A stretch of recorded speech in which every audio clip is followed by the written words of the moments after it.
இந்திய அமைவிடம், நிலத்தோற்றம் மற்றும் வடிகால் அமைப்பு. ஜியாகிரஃபியில் ஃபஸ்ட் லெசன் பார்க்க போகிறோம். இதில் அமைவிடமும் பரப்பளவும் அப்படிங்கிற லெசன் பார்க்க போகிறோம்.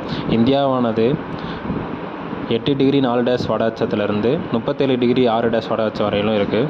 அதுவே கிழக்கு தீர்க்கன்னு பார்க்கும்போது 68 டிகிரி 7'லேருந்து 97 டிகிரி 25' வரைக்கும் பரவி இருக்கிறது. அச்சத்திற்கு பரவல் படி பார்க்கும்போது இந்தியா வந்து முழுமையாகவுமே வடகிழக்கு அரைக்கோளத்தில் அமைந்திருக்கிறது. இந்தியாவின் தென்கோடி பகுதின்னு பார்க்கும்போது முன்பு வந்து பிக் பனின்னு அழைக்கப்பட்டது, இப்போ வந்து இந்திரா முனை என்று அழைக்கப்படுகிறது. அதுவே நிலப்பகுதியில் தென்கோடி முனைன்னு பார்க்கும்போது அது குமரி முனைன்னு சொல்கிறாங்க. இதுவே வடமுனைன்னு பார்க்கும்போது அது இந்திரா கோள்னு சொல்கிறாங்க. இது இந்தியா வந்து வடக்கில் இருக்கிற லடாக்கில் உள்ள இந்திரா கோள்லேருந்து தெற்கே கன்னியாகுமரி வரை உள்ள குமரி முனை வரைக்கும் 3214 கிலோமீட்டர் நீளத்தை கொண்டிருக்கு.